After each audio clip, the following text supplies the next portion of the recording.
Good morning students. कक्षा 7 में हम लोग पूर्णांक पढ़ रहे थे।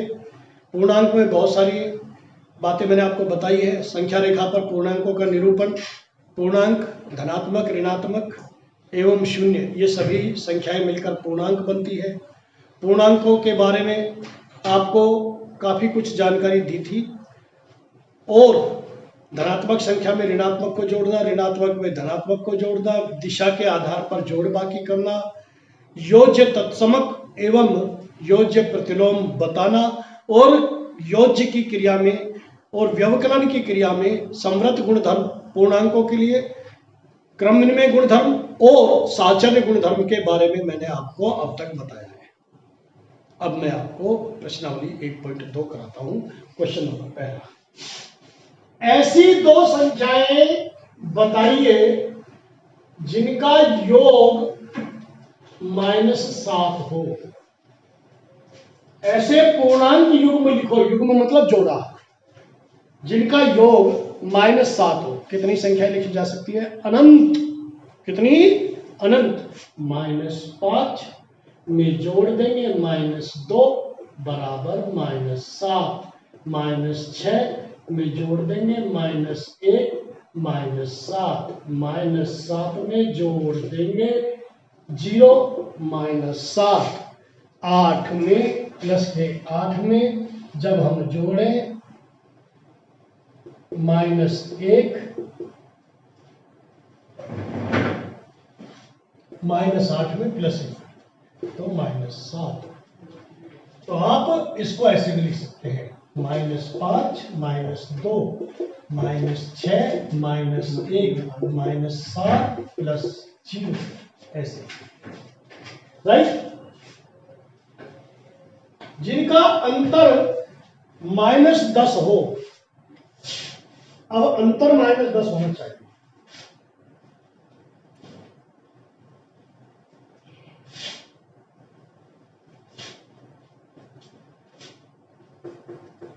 अंतर -10 होना चाहिए, अर्थात माइनस का चिन्ह रहेगा बीच में। यहां पर हमें बड़ी संख्या लिखनी है और यहां पर लिखनी है छोटी, और इनका अंतर 10 होना चाहिए। +3 माइनस यहां पर आएगा +10 13, या इसको ऐसे लिख सकते हैं आप डायरेक्ट +3 -13, इनका अंतर -10 आएगा। और जब अंतर की बात है तो ऐसे लिखेंगे +13।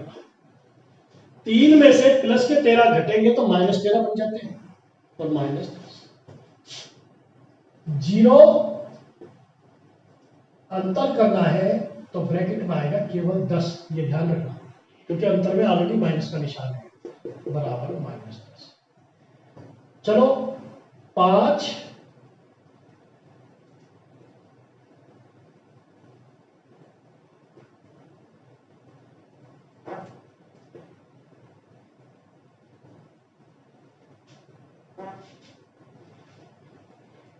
5 में से 15 घटाओ, क्या बचेगा? -10। तो इस तरह से घटाने की क्रिया में आप लोग ऐसे भी कर सकते हैं कि पहला चिन्ह बड़ा ले लें। -13 में से -3 घटाओ तो -13, और ये हो जाएगा +3 बराबर -10। घटाने की क्रिया करनी है तो घटाने की क्रिया से ब्रैकेट के अंदर की संख्या का चिन्ह बदल जाता है। जिनका योग 0 हो। तीसरा, योग 0। तो किन्हीं दो संख्याओं का योग 0 तो क्या कहलाती है? योज्य प्रतिलोम। तो -7 + 7 बराबर 0, +8 -8 योग बोला है इसलिए पहले यहां पर प्लस का चिन्ह आएगा, तो -6 बराबर 0। या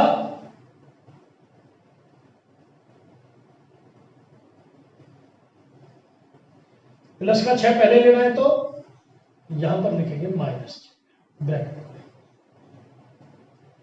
इस तरह से ये उदाहरण है।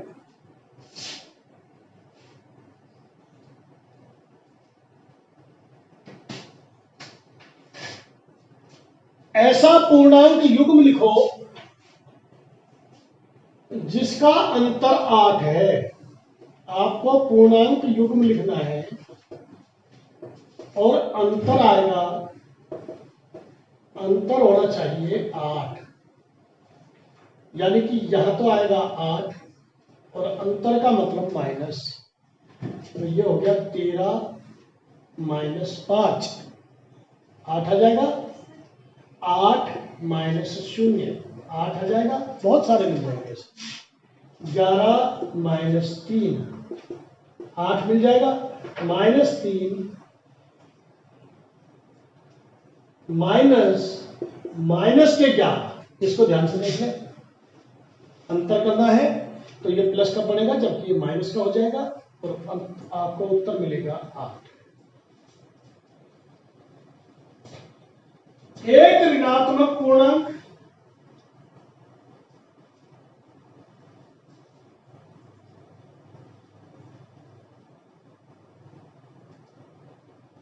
इसमें ऋणात्मक पूर्णांक युग्म बोला गया है आपसे, तो इस प्रश्न में ऋणात्मक पूर्णांक युग्म बोला गया है, इसलिए ये दोनों संख्याएं प्रभावी नहीं रहेंगी, केवल यही रहेगा।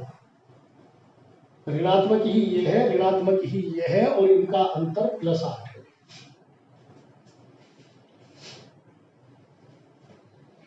एक ऋणात्मक और एक धनात्मक युग्म लेना है जिनका योग -5 है। एक तो ऋणात्मक युग्म लेना है, इसमें तो थे ऋणात्मक युग्म दोनों ही, हमने ले लिया -3 और -11। आप कोई सी भी दो संख्या ले सकते हैं जिनका अंतर 8 हो, लेकिन चिन्ह दोनों के माइनस के रहेंगे, ध्यान रखना, क्योंकि अंतर है। क्या है? अंतर। दूसरा सवाल, आपको एक ऋणात्मक और एक धनात्मक लेना है। एक पूर्णांक तो लेना है ऋणात्मक एवं दूसरा लेना है, एक लेना है धनात्मक। और शर्त क्या है? ये तो होगी आपकी पहली शर्त, और दूसरी शर्त क्या है? इनका योग -5 है, योग जो है -5 है, इसलिए देखो ये तो हुआ -5, यहां करेंगे योग। अब आपको एक माइनस की संख्या लेनी है और एक प्लस की लेनी है, तो माइनस की संख्या को बड़ी ले लेंगे क्योंकि माइनस का चिन्ह चाहिए, और प्लस की संख्या को छोटी ले लेंगे, जैसे -8 + 3, तो ये धनात्मक, ये ऋणात्मक, ये धनात्मक और इनका योग -5। ऐसे भी ले सकते हैं +2 प्लस, शुरू में प्लस नहीं लगाते हैं, 2 + -7, ये धनात्मक, ये ऋणात्मक, अंतर आया -5। इस प्रकार आप इस सवाल को हल कर देंगे। तीसरा सवाल होमवर्क, किसी प्रश्नोत्तरी के 3 उत्तरोत्तर चक्रों में ए द्वारा प्राप्त किए गए, कोई प्रश्नोत्तरी चल रही है जैसे आप टीवी पे भी देखते हैं, शैलेश लोढ़ा वाली देखते हैं, बहुत सारी चलती है, अलग अलग स्कूलों के बच्चों को बुला करके क्विज कराई जाती है। टीवी में बहुत सारे ऐसे प्रोग्राम आते हैं और उनके राउंड होते हैं। पहले राउंड में इसको इतने मिले, दूसरे राउंड में इतने मिले, तीसरे राउंड में इतने मिले, और ये विजेता है। तो विद्यार्थी ए को किसी प्रश्नोत्तरी में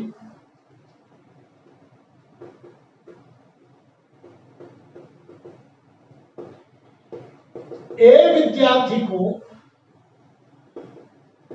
किसी प्रश्नोत्तरी में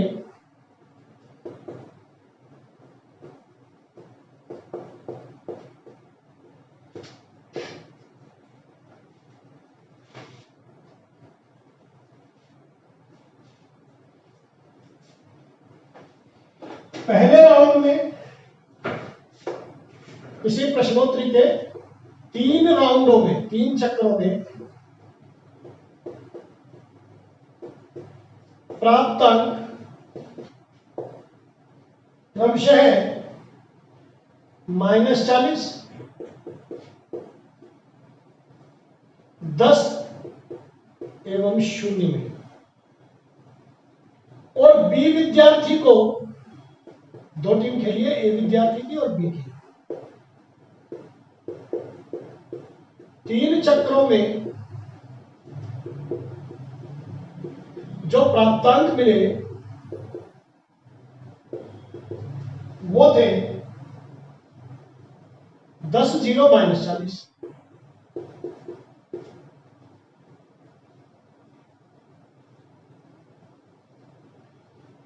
किस टीम ने अधिक अंक प्राप्त किए, अर्थात विजेता कौन सी टीम है, और क्या इनका क्रम बदला जा सकता है? तो देखिए, प्राप्तांक ये है तो इनका योग क्या हो जाएगा, इनका योग -40 प्लस का 10 प्लस का 0, प्लस प्लस के विलय कर लिए, ये तो हो गया 10, -40 और प्लस 10, आंसर आएगा -30। अब बी का देखिए, बी का योग देखिए, इनका योग क्या आएगा, 10, 0 प्लस -40। 10 और 0 क्या होता है, 10, और -40 प्लस माइनस माइनस -40, तो ये भी -30।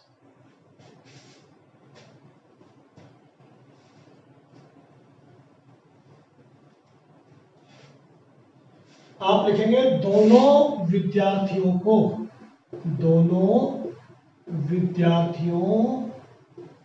के अंकों का योग, अंकों का कुल योग